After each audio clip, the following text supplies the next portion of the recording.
आप देख रहे हैं एसडीएम न्यूज। मैं हूं रियाज अंसारी। इस वक्त मैं महाराष्ट्र के ऐतिहासिक शहर औरंगाबाद से बात कर रहा हूं। आज एसडीएम न्यूज चैनल की टीम एमआईएम के बेबाक प्रवक्ता आरिफ हुसैन साहब के कार्यालय पे मौजूद है।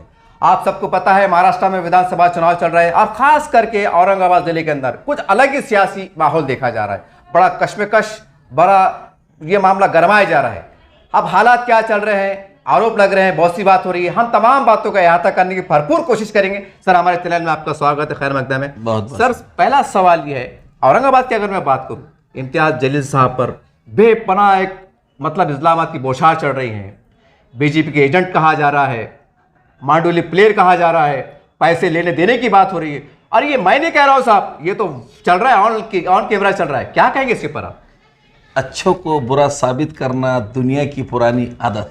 क्या बात है। कौन है वो लोग इल्ज़ाम लगाने वाले? बहुत दूध के धुले हुए हैं क्या?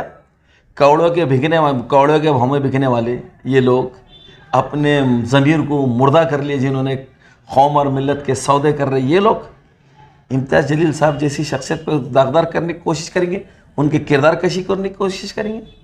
बताइए मेरे को, ऐसा कौन सा मसाइल और ऐसे कौन से इश्यूज़ थे उम्मत मुस्लिमा के जिसको इम्तियाज़ जलील साहब ने पूरी ईमानदारी से असेंबली के अंदर और पार्लियामेंट में नहीं उठाया?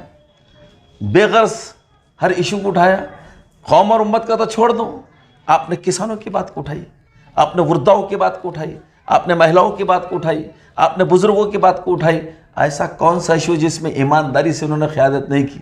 और जो लोग आज इल्ज़ाम तराशी, बहतान तराशी कर रहे हैं, कौन है ये लोग? आप ही के पार्टी के 10 साल आपके साथ में रहे साहब। हमको बुरा कहने वाले लोग अपने गिरेमान में अगर मुंह डालेंगे तो बड़े बेआबरू हो जाएंगे। खुद से उनको घिन आने लगेंगे, खुद से शर्म महसूस होने लगेंगी। इम्तियाज़ जलील साहब का किरदार पूरा बेदाग, इम्तियाज़ साहब की क़यादत बेदाग, इम्तियाज़ साहब का कहना खुली किताब। तो इम्तियाज़ साहब ने जो भी क़यादत की, ईमानदारी से क़यादत की और बिल्कुल मैं तो कहूँगा नेक नियती से और दयानतदारी से की। लेकिन साहब उनके ऊपर तो आरोप इस तरह से भी लग रहे हैं कि साहब जो है तो फडणवीस साहब का फ़ोन आता है तो एक किस्म उठा लेते हैं। ये मैं नहीं कह रहा हूँ, ये चल रहा है। देखिए, इस प्रदेश के उप मुख्यमंत्री देवेंद्र फडणवीस साहब, इस प्रदेश के आप वजीर दाखिला जी, होम मिनिस्टर जी और गृह मंत्री हैं जी। और अगर उनसे किसी इशू पे बात हो जाना या उनका इम्तियाज़ साहब से बात हो जाना, अच्छा तो ये क्या जो लोग को मालूम है 2 बेल पे उठती और 3 बेल पे उठती, तो इम्तियाज़ साहब की वो बांदी है क्या, रुदाली है क्या, सखी है क्या, सहेली है जो 24 घंटे चिपकी हुई रहती, उसको मालूम 2 बेल में उठ रहे, 3 बेल में उठ रहे? ये सब कहने की मंतक वाली बातें हैं। लेकिन देखो, प्रदेश का अगर मुख्यमंत्री रहेगा, प्रदेश का अगर वजीर दाखिला रहेगा, प्रदेश का अगर कोई वजीर तवानाई रहेगा, प्रदेश का अगर कोई मिनिस्टर रहेगा, तो आप विपक्ष में रहने के बाद या आप अगर एमएलए है या आप किसी संवैधानिक पद पे है, तो इनसे मिलके ही तो आपके काम होंगे, इनसे मिलके छूंगे ना काम। सरकार में साहब अब ये कौन से नौसिखे लोग आ गए कि नई नई बातें कर रहे हैं, इनको अरे उनसे क्यों मिले, अरे इनसे क्यों मिले? हम जमहूरी मुल्क में रह रहे हैं जी, संविधान के अधीन है हम, बिल्कुल सही। और जितना भी काम चलता है हुकूमतों का तो सब संविधान के अंदर चलता है, सब डेमोक्रेटिक तरीके से चलता है। विपक्ष के पूरे काम डेमोक्रेटिक तरीके से चलते हैं। उस माध्यम से अगर इम्तियाज़ साहब ने बात की और इम्तियाज़ साहब ने काम करा के लिए, कौन सा गुनाह है? आप भी अगर रहेंगे तो आपको भी यही करना है, मैं रहूँगा तो मेरे को भी यही करना है, इल्ज़ाम लगाने वालों को भी यही करना है। लेकिन साहब डॉक्टर गफर खादिर साहब, उनके जो समर्थक है, चाहने वाले हैं, ये बात गश्त कर रही है कि भाई जो बंदे ने 10 साल खिदमत अंजाम दिया, रुपया पैसा खर्चा किया, अपना वक्त लगाया, और उनके एक बड़े सहानुभूति के क्या बोलेंगे अल्फाज बड़े थे, जिसको हम कह सकते हैं कि भाई मेरी ज़िंदगी का आखिरी रिलेशन है, तो क्या बेहतर उनको दे दिया जाता, ऐसा उनका समर्थकों का कहना। देखिए, सबसे पहली बात तो आप राष्ट्रवादी कांग्रेस में थे जी, राष्ट्रवादी कांग्रेस से 2014 में इनको टिकट नहीं मिला तो आप एमआईएम के पास आए उस वक्त 2014 में। अब जो आज इतनी दुहाया दे रहे, तो अब मैं बहुत सारी बातें खोलूंगा तो लोगों को बुरा लग जाएगा, क्योंकि हमारा सवाल है साहब, मेरी आदत है सच बात करने की। 2014 में इनको टिकट किसने बेचा? हमसे पूछिए ना, जो कह रहे कि मैंने बहुत काम किया, मैंने तो पैसे, भाई आपने खरीदो फरोख्त कर, आपने पैसे भेजा, खर्चा करे, आप उसके जवाबदार हैं। और जैसे पार्टी को कोई पैसा नहीं लगाए, पार्टी को कोई पैसा नहीं लगा, तो खुलेआम करे साहब। गलत गलत गलत, बिल्कुल गलत। हर बार कंट्रीब्यूशन हुआ है, पार्टी के नाम पे, हर बार कारपोरेटर ने उसके अंदर हिस्सा लिया है। आपने भी लिया ऐसा? मैं डंके की चोट पे करो, हर बार हमने पैसे दिए, कारपोरेटर्स ने पैसे दिए, सबने दिए, 26 कारपोरेटर्स ने पैसे जमा करा है। ये पार्टी के अंदर की बात है। अब वो इल्जाम लगा रहा था, मैं तरदीद कर रहा हूँ, पैसा हमारा नाम तुम्हारा। तो साहब उन्होंने दिए होंगे ना, जब आप दे रहे थे। पैसा हमारा नाम तुम्हारा, ये भी तो इस्लाम में हो सकता है साहब, बहुत बड़ा। पैसा हमारा नाम तुम्हारा, सच्चाई है, यही हकीकत है। आप 26 से पूछो, हमारे शहर सदर जनाब शारिक नक्शबंदी साहब से पूछो, हमारे ज़िला सदर जाके आप हमारे समीर साजी साहब से पूछो जी। देखिए आप तंजीम के अंदर है जी, और तंजीम को अगर ठीक है, हमारी तंजीम के पास में उतना वसाइल नहीं है, माल ज़र उतना नहीं है जी, तो हम लोगों की मदद से एक दूसरे को लेके ही चलते हैं। इसी तरीके से चलता है कारोबार, इसी तरीके से चलता है। लेकिन वो जो कह रहे हैं कि पार्टी मैंने चलाया, पार्टी को मैंने लगाया, सब झूठ, और कोई पार्टी का काम नहीं हुआ जी। आप महाराष्ट्र के अंदर जितने यूनिट थे आप मालूम करो। आज हम बोलेंगे तो बुरा लग जाएगा जी, लेकिन गलत बयानबाजी मत करो। 2 बार आपको मौके दिए जी, इसी पार्टी ने, आपको शोहरत दी, आपको इज्जत दी, जी, आपको शोहरत की बुलंदियों तक पहुंचाया इसी पार्टी ने। जी, वरना मैंने 2 इलेक्शन लड़ा, 2 इलेक्शन हारा मैंने। जी, मैं अपक्ष लड़ा, मैं आज़ाद लड़ा, लेकिन जब पार्टी का टिकट मिला तो हमारी क़ुव्वत बढ़ी, हमारी ताकत बढ़ी, लोगों का इत्तेहाद मिला, कामयाबी मिली। तो देखिए जब तक पार्टी में थे तो हम दूध के धुले हुए थे, और पार्टी से हटते के साथ ही पार्टी कैसी बुरी हो गई, लोग कैसे बुरे हो गए। जी, अभी जो इतने इल्ज़ाम लगा रहे हो इम्तियाज़ जलील साहब पे, जी, जी, पार्टी के लोगों पे, 3-4 महीने पहले इम्तियाज़ जलील साहब के ऑफिस के ऊपर मीटिंग हुई, जी, बड़े बगलगिर हो रहे थे आप।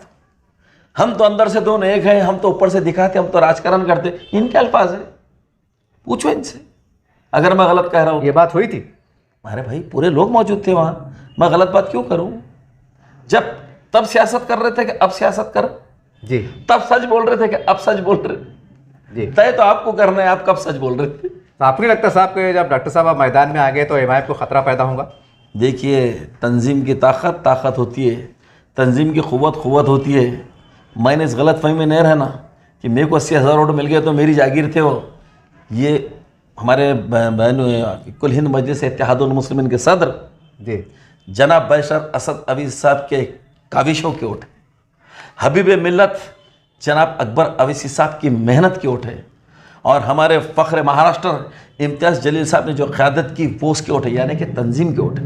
जी, 81,000 वोट मिले थे ना? मिले थे, बिल्कुल मिले थे। घोड़ा मैदान सामने है, घोड़ा मैदान सामने, जमानत भी बच गई तो हम समझेंगे आप जीत गए। लेकिन आप ये बूढ़े साहब, लेकिन उधर से तेज लाबाद अगर आपके मुखालिफ की तरफ से कि आपके बारे में जो है तो इम्तियाज साहब की जमानत जब्त होने वाली है, ऐसा मतलब कहा जा रहा है। आप इलेक्शन का माहौल है, कुछ भी कहने की आज़ादी रहती है। अच्छों को बुरा साबित करना दुनिया की पुरानी आदत है। ये आप गाना गा रहे हैं कि शेर शायरी कर रहे मैं हैं? तो उनके सामने को हंसी आ रही है उनकी बातों के ऊपर जी, कि दिलो जान से जो लोगों ने सरों पे उठाया है, हम रोज़ फिर रहे हैं।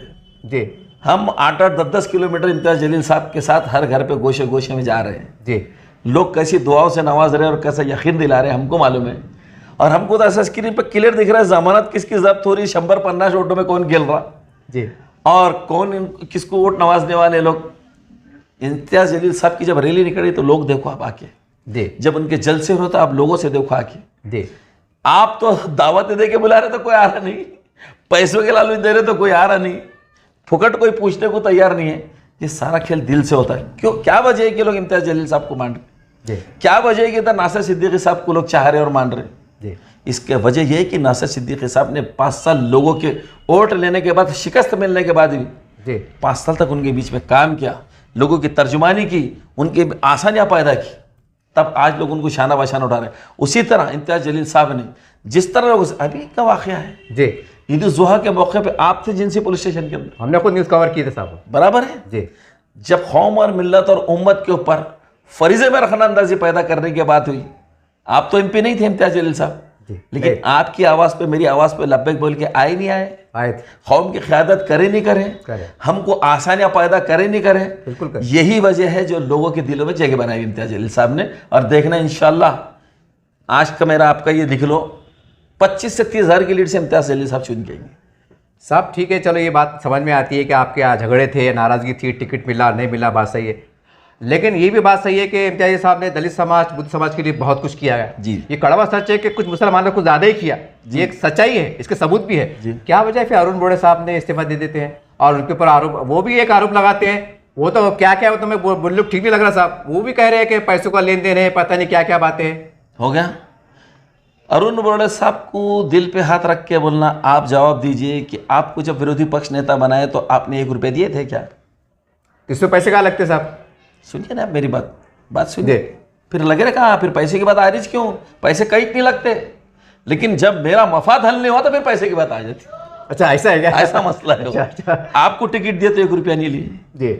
आपके वास्ते जब जब जन आंदोलन के आप पे जब भी मुसीबत आई, पुलिस स्टेशन का घेराव करे तो किसी ने पैसे नहीं लिए आपसे। जी। आपको भी राहत तंजीम में पूरी कुव्वत और ताकत आपको बख्शी।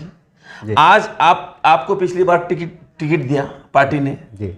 पश्चिम से आपको टिकट देने के बाद में मुस्लिम समाज के आपको 40 से 40 के हज़ार के लगभग वोट मिले। जी। आपके समाज को वोट आपको नहीं मिला, हमारी गलती है क्या उसमें? आप सक्षम नहीं अपने तो समाज वो वजह से वोट नहीं दी, वो वजह से टिकट। वजह सुनिए ना आप मेरी बात, कि आपके समाज के वोट आपको नहीं मिले। जी। और इस बार का इलेक्शन बड़ी टैक्टिस का इलेक्शन है। जी। बलाओ ने जमाना सामने इलेक्शन लड़ रहा है जी। और वहां पर जो लोग रहते हैं उनके दिलों की तर्जुमानी, उनके दिलों की ढारस बांधेंगे नहीं बांधेंगे आप? मानना पड़ेगा साहब। जो लोगों ने आपको 40,000 वोट दिए उनकी बात का दामन थामेंगे कि नहीं थामेंगे आप? बिल्कुल थामेंगे। वहां के लोगों ने ऐसा सब तक शिकायत की, शिकवे की कि साहब इस बार के इलेक्शन में अगर आप ऐसा कोई उम्मीदवार दो जो दलित और मुसलमानों को वोट मजबूती से ले और इस एकनाथ शिंदे के उम्मीदवार को हराए जो मलाऊ ने जमाना है, तो कैंडिडेट नहीं मिला फिर आपको? सुनिए ना मेरी बात, वही बात मैं आगे करूँ। जी। या फिर स्ट्रेटजी चेंज कीजिए, जी। और या नहीं तो फिर अपने मुस्लिम वोटों का बंटवारा मत होने दो, मुस्लिम वोट एक तरफा जाने दें। जी। जो हमको जैसा आपने बताया कि हम पे इल्जाम लगता है हम तो बीजेपी के हैं, हाँ। हम तो आरएसएस के हैं, हाँ। हम तो ना जाने अल्लाह अरे मानो। एलाने लग रहे साहब, लग रहे। सुनिए ना, हम कहाँ के हैं। अब तो हमने पश्चिम में टिकट ही नहीं दिया। जी। जी। इसका रास फायदा किसको मिल रहा हुआ? बोलिए आप ही बोलिए। संजय सिरसाट को मिला या नहीं, राजू शिंदे को संजय मिला? सिरसाट को किसी भी कीमत पे नहीं मिल सकता। शिंदे के उम्मीदवार को किसी भी कीमत पे नहीं मिल सकता। जो रामगिरी महाराज का सपोर्ट कर रहा है उसको मिल सकता क्यों? नहीं, वोट नहीं उधर नहीं आ सके, ये बात सही। मुस्लिम वोट तो नहीं देंगे, ये बात पक्की है। पक्की है। हाँ। तो फिर ये वोट कहाँ जा रहा? राजू शिंदे साहब को जा रहे फिर ये कौन से अलायंस से खड़े हुए? महाविकास आघाड़ी, इंडिया अलायंस से खड़े हुए। India alliance. हम किसकी टीम हुए? इंडिया अलायंस मतलब हम किसकी टीम हुए? अच्छा, वो एंगल से। सुनिए मेरे, खुला सामने सबूत है। कुछ बाकी रहा इसमें? कुछ भी बाकी रहा क्या? आपने तरफ कर उसको तो वोट नहीं मिलते। हाँ, ये सही है ना। तो उसको तो वोट जाएंगे, जग जाहिर है। जग जाहिर है। तो ये वोट सीधा इंडिया अलायंस को जाने वाला है। ये हमारी हिकमत अमली है। यानी कि और अगर आप जाती मफाद पे नाराज हो जाएंगे और सियासत को सियासी नजरिए से दूर अंदेशी से नहीं चलने देंगे तो ये आपकी कमी, आपकी गलती। लेकिन सर वो उस टिकट को लेकर भी अच्छा याद दिला दिए, मुझे याद आ गया, मैंने फेसबुक उस पर पढ़ा हूँ, उसके अंदर भी आरोप लग रहे हैं इम्तियाजी साहब के ऊपर, कोई बड़ा 2 करोड़, कोई बड़ा 4 करोड़ को लेकर बोले वो सीट नहीं दिए। हो गई बात? ये इस्लामत की हो गई बात रही। हो गई बात हो गई बात। जी। अच्छा, देते तो नतीजा क्या आता आप बोलिए?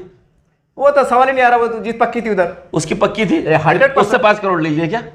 तो ये बात है तो चलने वाली है। आपको घोड़े पे भी नहीं चलन देंगे, पैदल भी नहीं चलन देंगे लोग।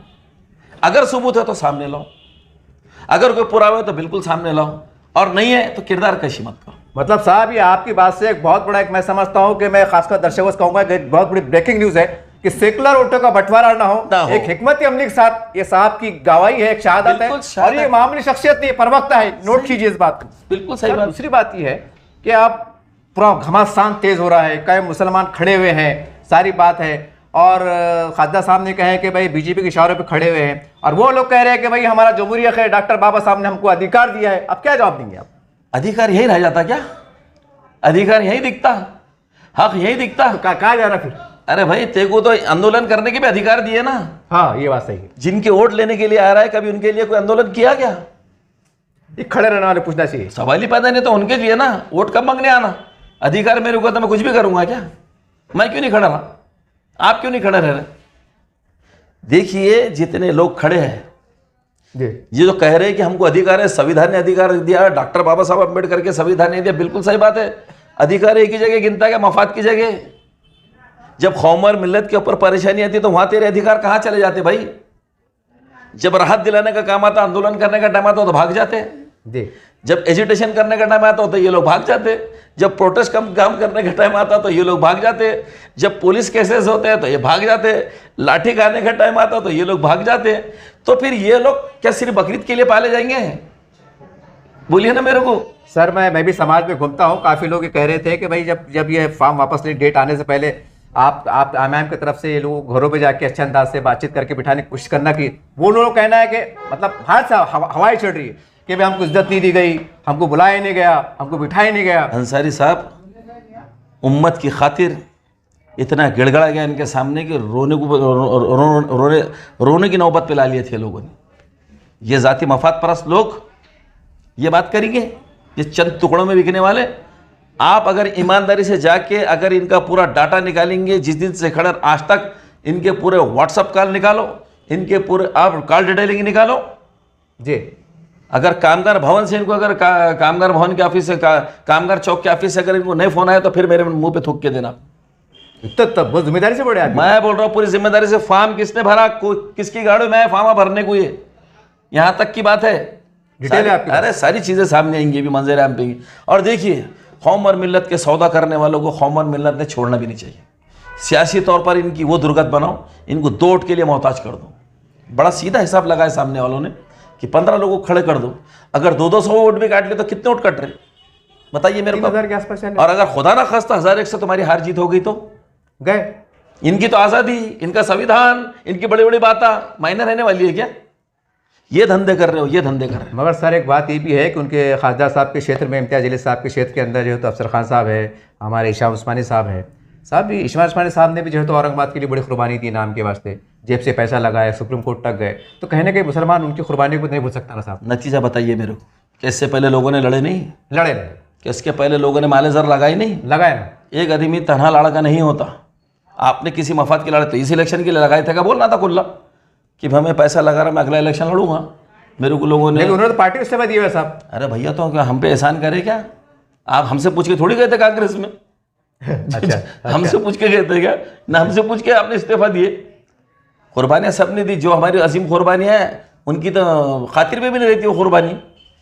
जो हमने एजिटेशन चलाए, जो हमने प्रोटेस्ट चलाए, जो हमने आंदोलन छेड़े और जो मुसलसल जारी रहा और हर तरीके से लड़ा हमने। आप देखिए, कुर्बानी नहीं बोलना, कुर्बानी का अजर मिलता जी।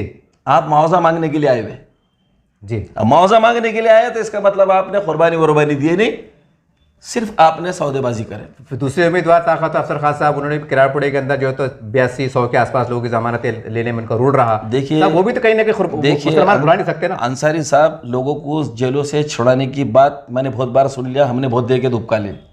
ये हमको नहीं सिखाना है नौटंकियाँ किसी ने।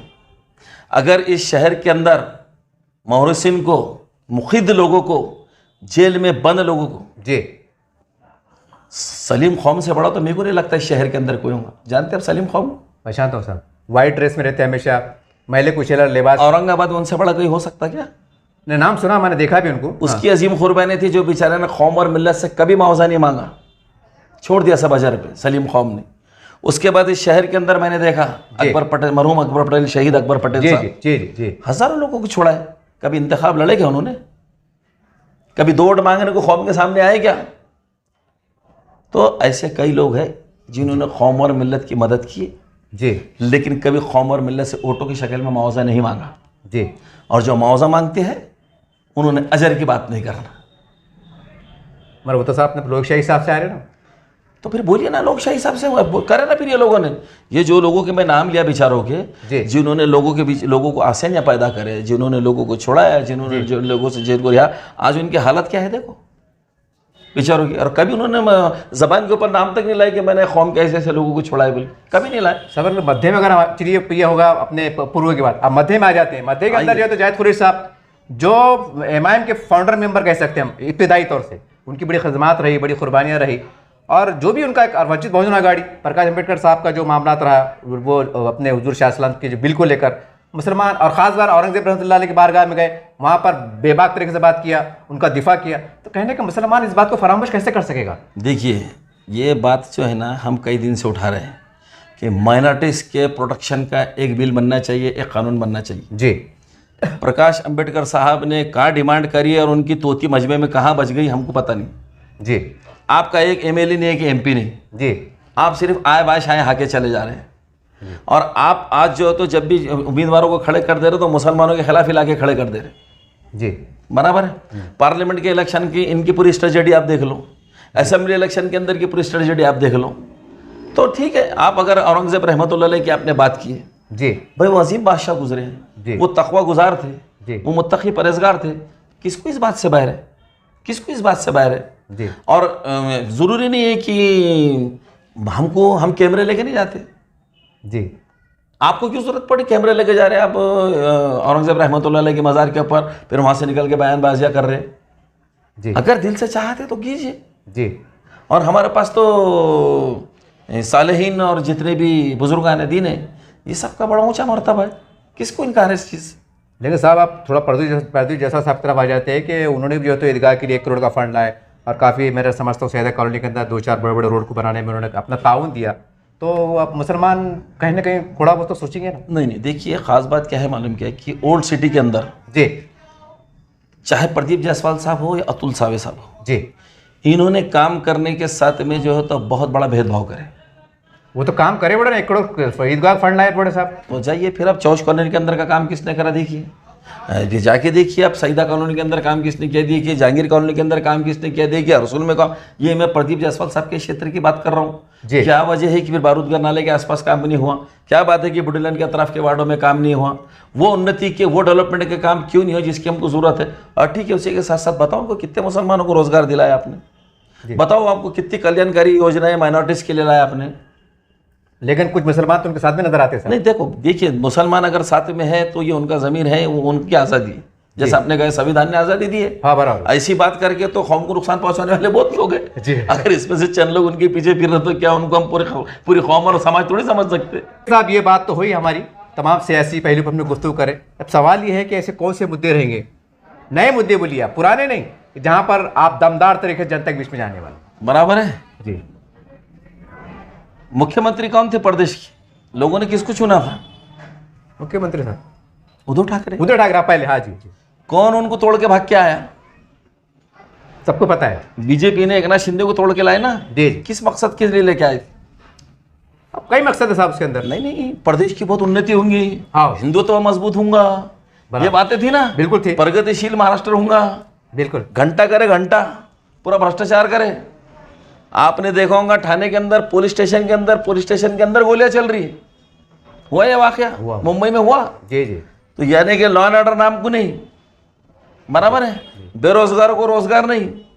जी और महाराष्ट्र के अंदर जो बड़े बड़े उद्योग आए थे, जी जो बड़े बड़े उद्योग 9 से 10, अगर ये उद्योग महाराष्ट्र में लग जाते तो हजारों नौजवानों को महाराष्ट्र की नौकरियां मिलती थी, कारोबार मिलता था, रोजगार मिलता था। जी ये पूरे बड़े बड़े उद्योग ये बीजेपी का फडणवीस और उसी के साथ साथ प्रधानमंत्री और अमित शाह ने ये सब उठा के सूरत और भड़ूच यानी कि गुजरात को लेके चले गए।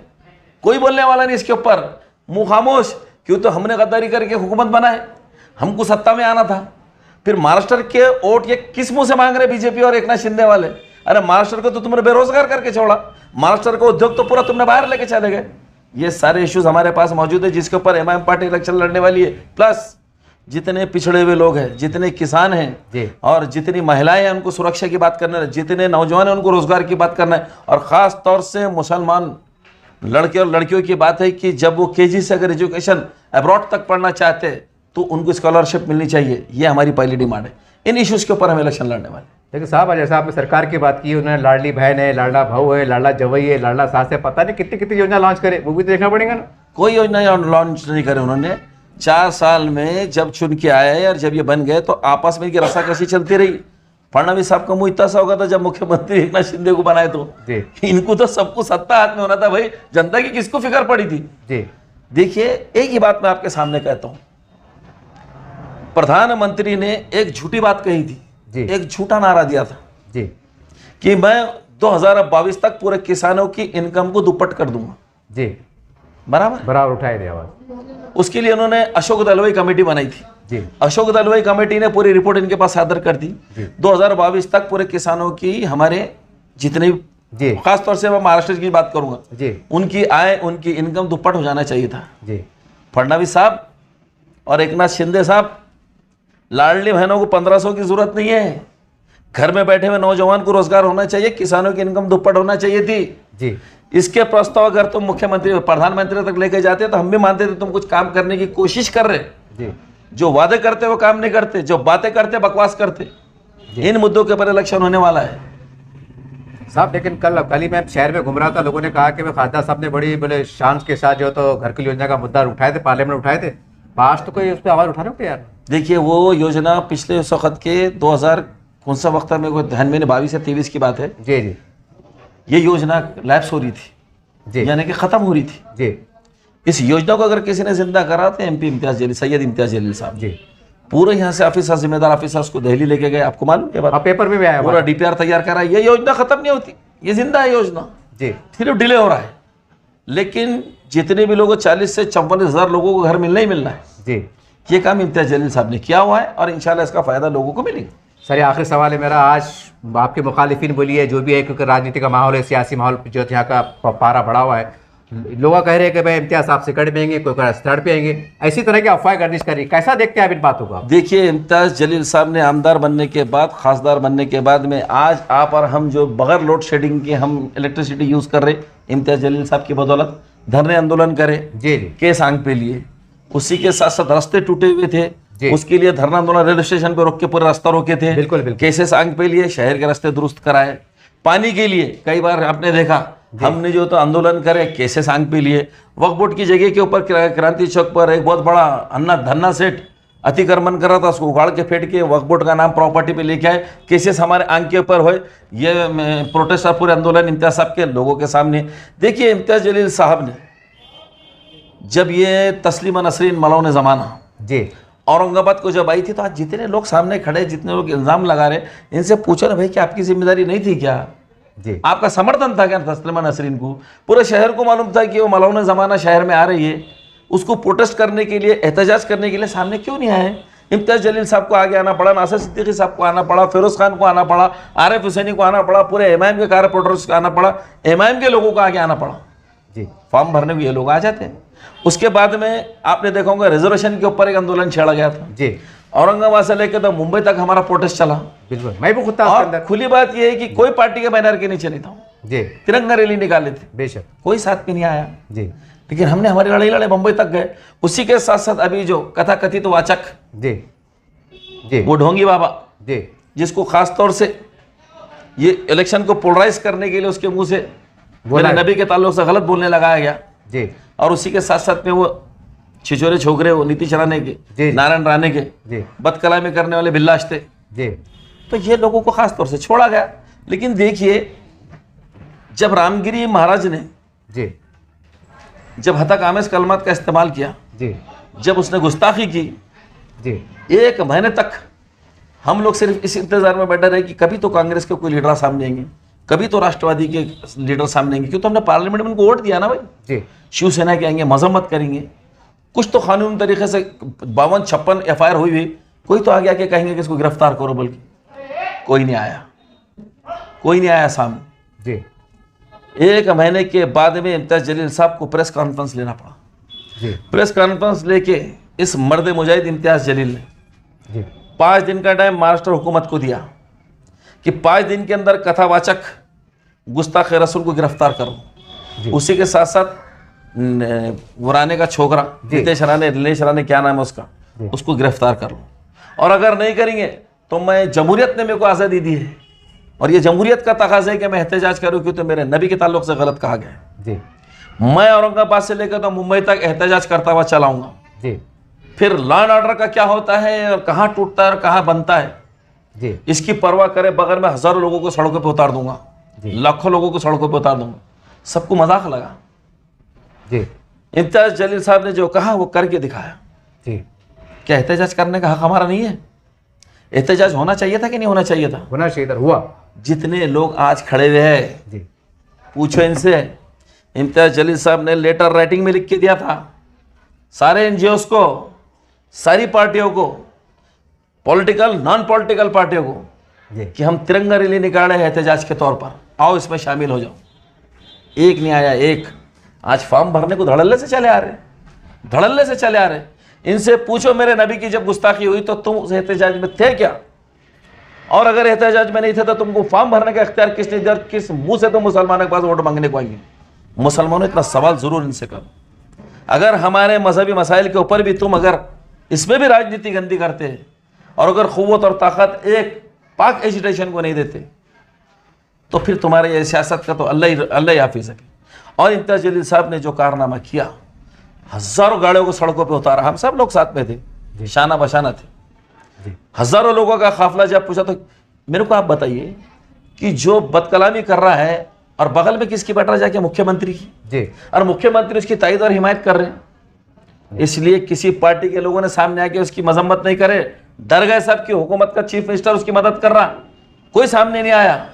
और डायरेक्ट हुकूमत से अगर किसी ने टक्कर लिया, सीएम से अगर किसी ने टक्कर लिया तो उस दिलेर का नाम, उस जाबाज का नाम है सिर्फ सैयद इम्तियाज़ जलील। डायरेक्ट हुकूमत से टकराया कि अगर गिरफ्तार नहीं करेंगे तो मैं मुंबई तक हज़ारों लोगों को लेकर उतर जाऊंगा, लाखों लोगों को सड़कों पर उतारा।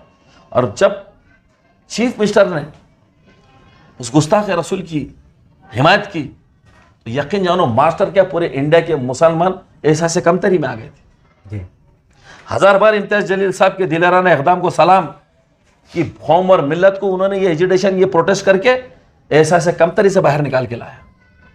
ढारस बानी और उनको हौसला और क़ुव्वत दिया कि संविधान हमारे हाथ में, और संविधान के तहत हम इनकी बिल्कुल नकेल कर सकते और कानून के पास लाके इनको अदालतों के सामने इनको ला के रहेंगे। और याद रखो, जिस तरीके से अभी इस इलेक्शन में इम्तियाज़ जलील साहब और नासिर सिद्दीकी जीत जाएंगे और महाराष्ट्र से जितने भी MIM के हमारे MLA चुन के आएंगे, पहली डिमांड रहेंगे कि दोनों को उठा के जेल में डालो।